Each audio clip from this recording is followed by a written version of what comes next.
Chapter 3. A False Start in the Genteel World. I rode that night as far as Carlow, where I lay at the best inn, and being asked what was my name by the landlord of the house, gave it as Mr. Redmond, according to my cousin's instructions, and said I was of the Redmonds of Waterford County, and was on my road to Trinity College, Dublin, to be educated there. Seeing my handsome appearance, silver high sword, and well-filled valise, my landlord made free to send up a jug of claret without my asking, and charged, you may be sure, pretty handsomely for it in the bill. No gentleman in those good old days went to bed without a good share of liqueur to set them sleeping, and on this my first day's entrance into the world, I made a point to act the fine gentleman completely, and, I assure you, succeeded in my part to admiration. The excitement of the events of the day, the quitting my home, the meeting with Captain Quinn, were enough to set my brains in a whirl, without the claret, which served to finish me completely. I did not dream of the death of Quinn, as some milksops perhaps would have done. Indeed, I have never had any of that foolish remorse consequent upon any of my affairs of honour, always considering from the first that where a gentleman risks his own life in manly combat, he is a fool to be ashamed because he wins. I slept at Carlow as sound as a man could sleep, drank a tankard of small beer and a toast to my breakfast, and exchanged the first of my gold pieces to settle the bill, not forgetting to pay all the servants liberally, and as a gentleman should. I began so the first day of my life, and so have continued. No man has been at greater straits than I, and has borne more pinch and poverty and hardship, but nobody can say of me that, if I had a guinea, I was not free-handed with it, and did not spend it as well as a lord could do. I had no doubts of the future, thinking that a man of my person, parts, and courage could make his way anywhere. Besides, I had 20 gold guineas in my pocket, a sum which, although I was mistaken, I calculated would last me for 4 months at least, during which time something would be done towards the making of my fortune. So I rode on, singing to myself, or chatting with the passers-by, and all the girls along the road said, God save me for a clever gentleman.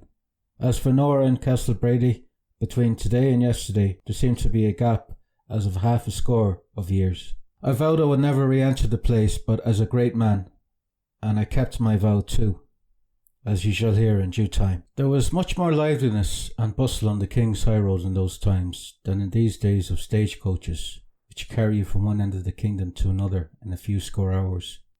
The gentry rode their own horses or drove in their own coaches, and spent 3 days in a journey which now occupies 10 hours, so that there was no lack of company for a person travelling towards Dublin. I made part of the journey from Carlow towards Naas with a well-armed gentleman from Kilkenny, dressed in green and a gold cord, with a patch in his eye, and riding a powerful mare. He asked me the question of the day, and whether I was bound, and whether my mother was not afraid on account of the highwayman to let one so young as myself to travel. But, as I said, pulling out one of them from a holster, that I had a pair of good pistols that had already done execution, and were ready to do it again, and here, a pock-marked man coming up, he put spurs into his bay mare and left me.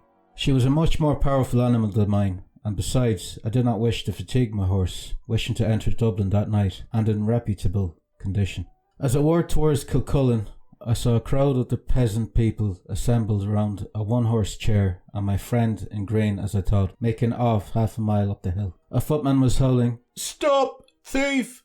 at the top of his voice, but the country fellows were only laughing at his distress, and making all sorts of jokes at the adventure which had just befallen. "Sure you might have kept him off with your blunderbush," says one fellow. "Oh, the cowards, to let the captain bait you, and he only one eye," cries another. "The next time a lady travels, she better leave you at home," said a third. "What is this noise, fellows?" said I, riding up amongst them, and seeing a lady in the carriage very pale and frightened, gave a slash of my whip, and bade the red-shanked ruffians keep off. "What has happened, madam, to annoy your ladyship?" I said, pulling off my hat, and bringing my mare up in a prance to the chair window. The lady explained.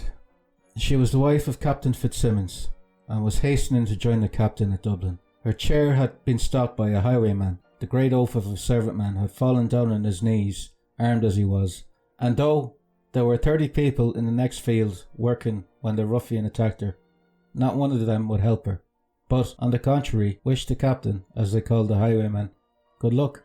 "Sure he's a friend of the poor," said one fellow, "and good luck to him." "Was it any business of ours?" asked another, and another told, grinning, that it was the famous Captain Freeney, who, having bribed the jury to acquit him, 2 days back at Kilkenny Assizes, had mounted his horse at the jail door, and the very next day had robbed 2 barristers who were going the circuit. I told this pack of rascals to be off to their work, or they should taste of my thong, and proceeded, as well as I could, to comfort Mrs. Fitzsimmons under her misfortunes. Had she lost much? Everything.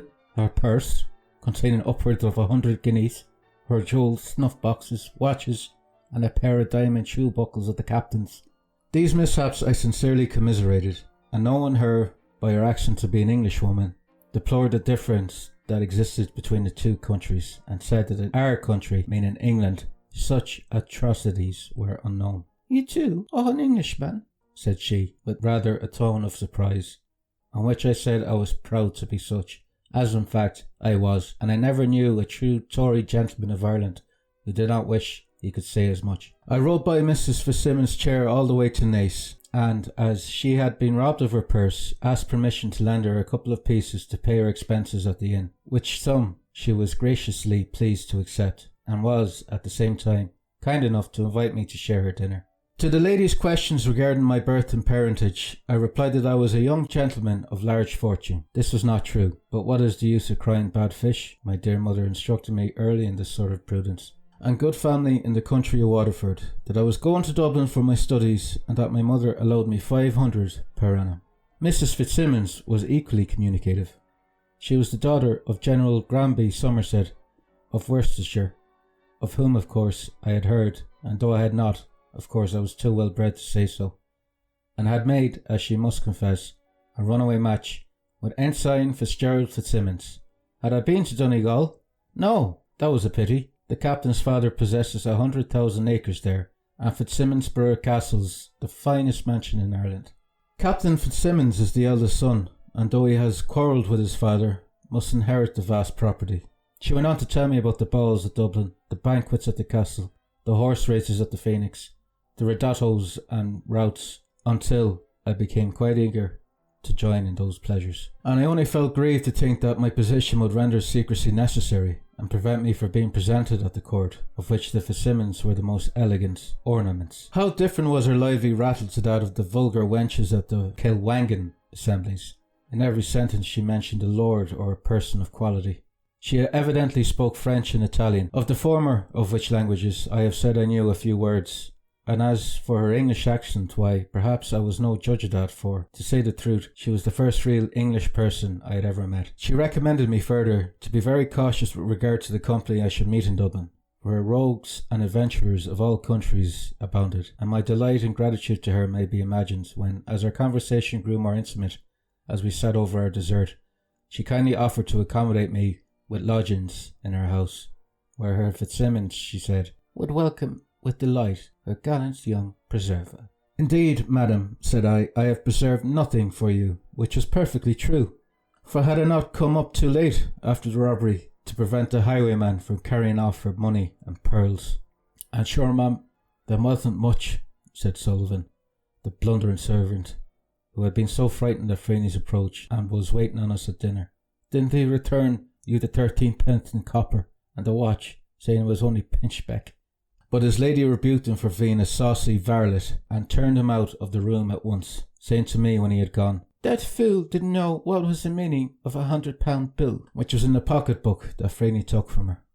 Perhaps, had I been a little older in the world's experience, I should have begun to see that Madame Fitzsimmons was not the person of fashion she pretended to be. But as it was, I took all her stories for truth, and when the landlord brought the bill for dinner, paid it with the air of a lord. Indeed, she made no motion to produce the 2 pieces I had lent to her, and so we rode on slowly towards Dublin, into which city we made our entrance at nightfall. The rattle and splendour of the coaches, the flair of the link boys, the number and magnificence of the houses struck me with the greatest wonder, though I was careful to disguise this feeling, according to my dear mother's directions. They told me that it was the mark of a man of fashion never to wonder at anything, and never to admit that any house, equipage, or company he saw was more splendid or genteel than what he had been accustomed to at home. We stopped at length at a house of rather mean appearance, and were let into a passage by no means so clean as that at Barryville, where there was a great smell of supper and punch. A stout, red-faced man, without a periwig, and in rather a tattered nightgown and cap, made his appearance from the parlour, and embraced his lady, for it was Captain Fitzsimmons, with a great deal of cordiality. Indeed, when he saw that a stranger accompanied her, he embraced her more rapturously than ever. In introducing me, she persisted in saying that I was her preserver, and complimented my gallantry as much as if I had killed Freeney instead of coming up when the robbery was over. The captain said he knew the Redmonds of Waterford intimately well, which assertion alarmed me, as I knew nothing of the family to which I was stated to belong. But I posed him by asking which of the Redmonds he knew, for I had never heard his name in our family. He said he knew the Redmonds of Redmondstown. "Oh," says I, "mine are the Redmonds of Castle Redmond," and so I put him off the scent.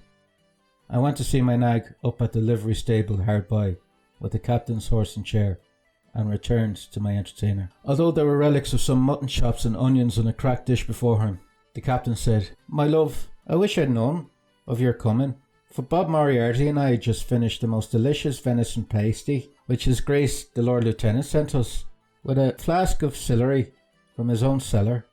You know the wine, my dear. But as bygones are bygones, and no help for them. What say you to a fine lobster and a bottle of as good claret as any in Ireland?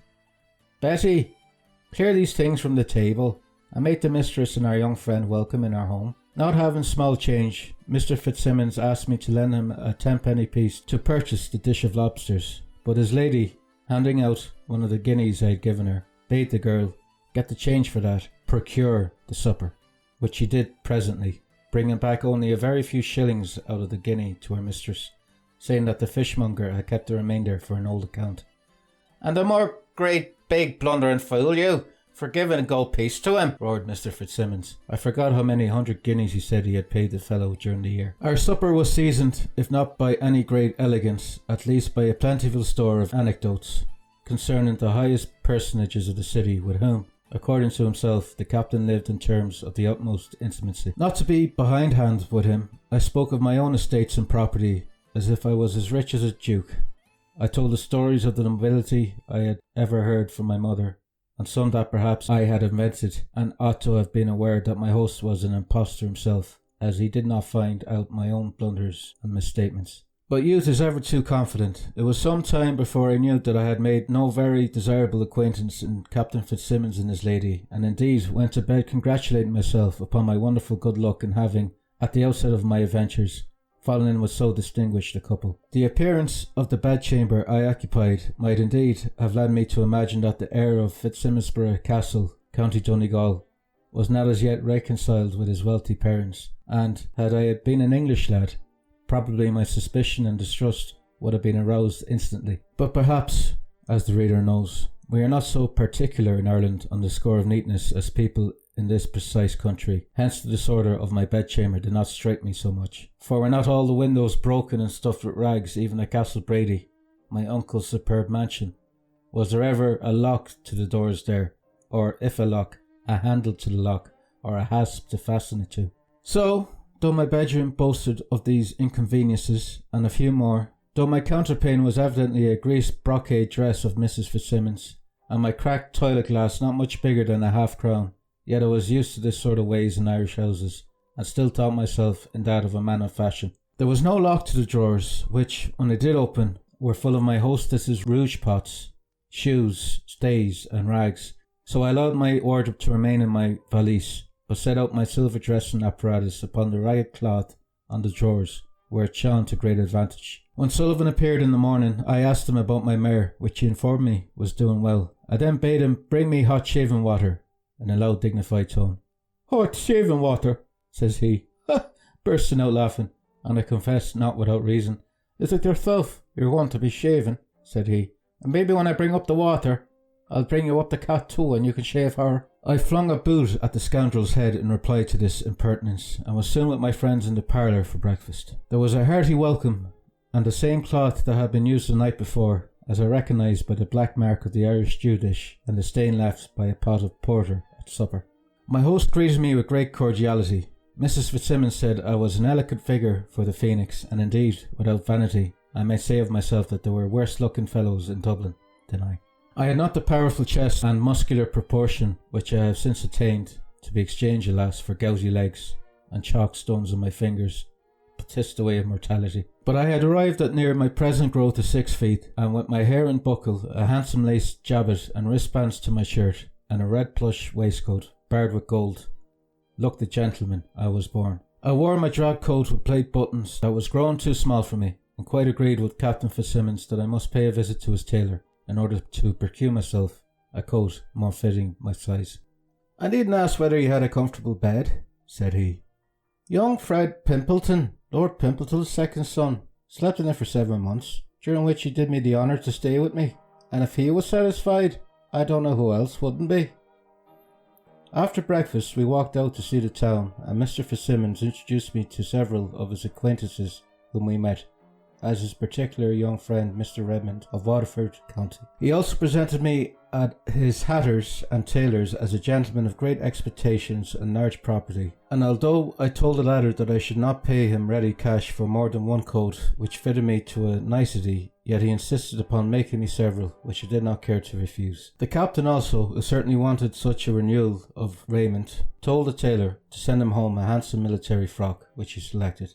Then we went home to Mrs. Fitzsimmons, who drove out in her chair to the Phoenix Park, where a review was, and where numbers of the young gentry were around by her, to all of whom she presented me as a preserver of the day before. Indeed, such was her complimentary account of me, that before half an hour I had got to be considered as a young gentleman of the highest family in the land, related to all the principal nobility, a cousin of Captain Fitzsimmons, and heir to £10,000 a year. Fitzsimmons said he had ridden over every inch of my estate, and faith, as he chose to tell those stories for me, I let him have his way indeed, was not a little pleased, as youth is, to be made much of, and to pass for a great personage. I had little notion than that I had got among a set of impostors, that Captain Fitzsimmons was only an adventurer, and his lady a person of no credit.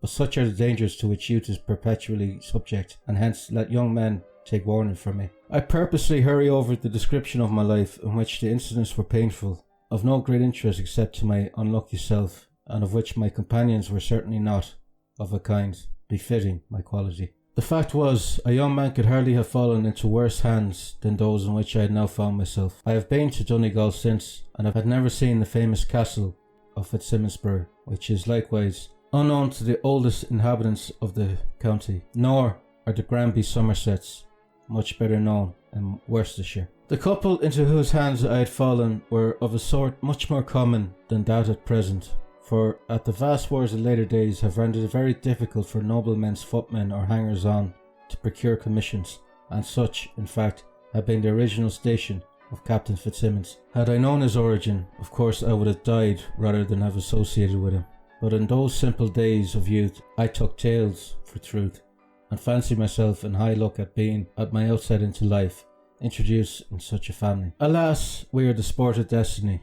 When I consider upon what small circumstances all the great events of my life have turned, I can hardly believe myself to have been anything but a puppet in the hands of fate, which has played its most fantastic tricks upon me.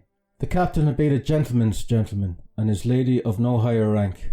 The society which this worthy pair kept was that sort of ordinary which they held, and at which their friends were always welcome on payment of a certain moderate sum for their dinner. After dinner you may be sure that cards were not wanting, and that the company who played did not play for love merely. To these parties persons of all sorts would come. Young bloods from the regiments garrisoned in Dublin, young clerks from the castle, horse riding, wine tippling watchmen, beaten men of fashion about town, such as existed in Dublin in that day, more than in any other city with which I am acquainted in Europe. I never knew young fellows make such a show, and upon such small means. I never knew young gentlemen with what I may call such a genius for idleness, and whereas an Englishman with 50 guineas a year is not able to do much more than starve and toil like a slave in a profession, a young Irish buck with the same sum will keep his horses and drink his bottle and live as lazy as a lord. Here was a doctor who never had a patient, cheek by jowl with an attorney who never had a client. Neither had a guinea, each had a good horse to ride in the park, and the best of clothes to his back. A sporting clergyman without a living, several young wine merchants who consumed much more liquor than they had or sold, and men of similar character formed the society at the house into which, by ill luck, I was thrown. What could happen to a man but misfortune from associating with such company? I have not mentioned the ladies of the society, who were perhaps no better than the males, and in a very, very short time I became their prey. As for my poor 20 guineas, in 3 days I saw, with terror, that they had dwindled down to 8. Theatres and taverns having already made such cruel inroads in my purse. At play I had lost, it is true, a couple of pieces, but seeing that everyone round about me played upon honour and gave their bills, I, of course, preferred that medium to the payment of ready money, and when I lost, paid on account. With the tailors, saddlers and others, I employed similar means, and in so far, Mr. Fitzsimmons's representation did me good. For the tradesman took him at his word regarding my fortune.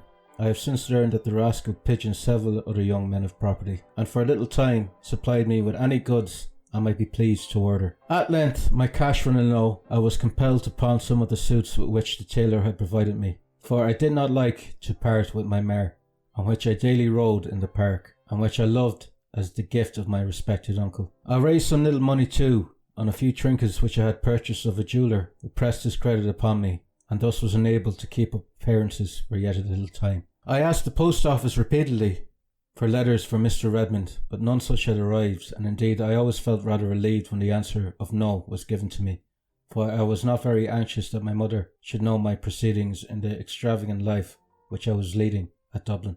It could not last very long, however, for when my cash was quite exhausted, and I paid a second visit to the tailor, requesting him to make me more clothes, the fellow hummed and hawed, and had the impudence to ask payment for those already supplied, on which, telling him I should withdraw my custom from him, I abruptly left him. The goldsmith too, a rascal Jew, declined to let me take a gold chain to which I had a fancy, and I felt now, for the first time, in some perplexity. To add to it, one of the young gentlemen who frequented Mr. Fitzsimmons' boarding house had received from me, in the way of play, an IOU for £18, which I had lost to him at piquet, and which, owning Mr. Kerbin, the livery stable keeper, a bill, he passed into that person's hands. Fancy my rage and astonishment then, on going for my mare, to find that he positively refused to let me have her out of the stable, except under payment of my promissory note. It was in vain that I offered him his chance of 4 notes that I had in my pocket, one of Fitzsimmons for £20, one of Councillor Mulligan's, and so forth. The dealer, who was a Yorkshireman, shook his head, and laughed at every one of them, and said, "I tell you what, Master Redmond, you appear a young fellow of birth and fortune, and let me whisper in your ear that you have fallen into very bad hands. It's a regular gang of swindlers, and a gentleman of your rank and quality should never be seen in such company. Go home, pack up your valise, pay the little trifle to me, mount your mare, and ride back to your parents. It's the very best thing you can do." In a pretty nest of villains indeed I was plunged. It seemed as if all my misfortunes were to break on me at once, for, on going home and ascended to my bedroom in a disconsolate way, I found the captain and his lady there before me, my valise open, my wardrobe lying on the ground, and my keys in the possession of the odious Fitzsimmons. "Whom have I been harbouring in my house?" roared he, as I entered the apartment. "Who are you, sire?" "Sire, sir," said I am as good a gentleman as any in Ireland." "You're an impostor, young man, a schemer, a deceiver," shouted the captain. "Repeat the words again, and I will run you through the body," replied I. "Tut, tut. I can play at fencing as well as you, Mr. Redmond Barry, huh? You change colour. Do you? Your secret is known, is it? You come like a viper into the bosom of innocent families. You represent yourself as the heir of my friends, the Redmonds of Castle Redmond. I introduce you to the nobility and gentry of this metropolis." The captain's brogue was large, and his words, by preference, long.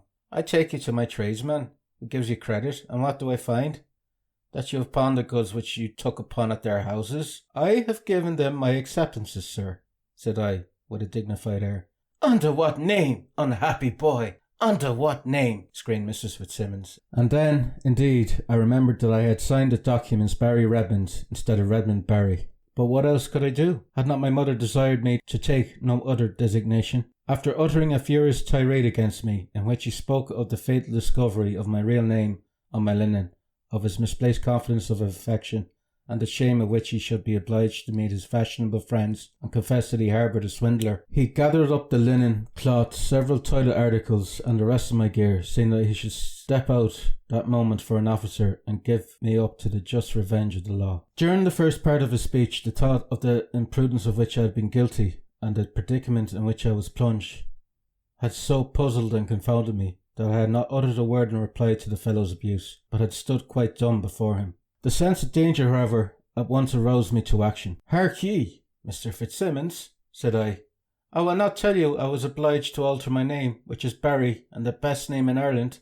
I changed it, sir, because on the day before I came to Dublin, I killed a man in deadly combat, an Englishman, sir, and a captain in His Majesty's service, and you offer to let or hinder me in the slightest way. The same arm which destroyed him is ready to punish you, and by heaven, sir, you or I don't leave this room alive." So saying, I drew my sword like lightning and given a "Ha! Ha!" and a stamp with my foot, lunged within an inch of Fitzsimmons' heart, who started back and turned deadly pale, while his wife, with a scream, flung herself between us. "Dearest Redmond," she cried, "be pacified. Fitzsimmons, you don't want the poor child's blood. Let him escape. In heaven's name, let him go." "He may go hang for me," said Fitzsimmons sulkily. "And he'd be better off quickly too, for the jeweller and the tailor have called once, and will be here again before long. It was Moses the pawnbroker that peached. I had the news from him myself." From which I conclude that Mr. Fitzsimmons had been with the new lace frock coat which he procured from the merchant tailor on the day when the latter first gave me credit. What was the end of our conversation? Where was now a home for the descendant of the Barrys? Home was shut to me by my misfortune in the duel. I was expelled from Dublin by a persecution occasioned, I must confess, by my own imprudence. I had no time to wait and choose, no place of refuge to fly to. Fitzsimmons, after his abuse of me, left the room growling, but not hostile. His wife insisted that we should shake hands, and he promised not to molest me. Indeed, I owed the fellow nothing, and on the contrary, had his acceptance actually in my pocket for money lost at play. As for my friend Mrs. Fitzsimmons, she sat down on the bed and fairly burst out crying. She had her faults, but her heart was kind, and though she possessed but 3 shillings in the world and 4 pieces in copper, the poor soul made me take it before I left her, to go whither. My mind was made up. There was a score of recruiting parties in the town beating for men to join our gallant armies in America and Germany. I knew where to find one of these, having stood by the sergeant at a review in the Phoenix Park, where he pointed out to me characters on the field, for which I treated him to drink. I gave one of my shillings to Sullivan, the butler of the Fitzsimmonses, and running into the street, hastened to the little alehouse at which my acquaintance was quartered, and before 10 minutes had accepted His Majesty's shilling. I told him frankly that I was a young gentleman in difficulties, that I killed an officer in a duel, and was anxious to get out of the country, but I need not have troubled myself with any explanations. King George was too much in want of men than to heed from whence they came, and a fellow of my inches, the sergeant said, was always welcome. Indeed, I could not, he said, have chosen my time better. A transport was lying at Dunleary, waiting for a wind, and on board that ship to which I marched that night, I made some surprising discoveries, which shall be told in the next chapter.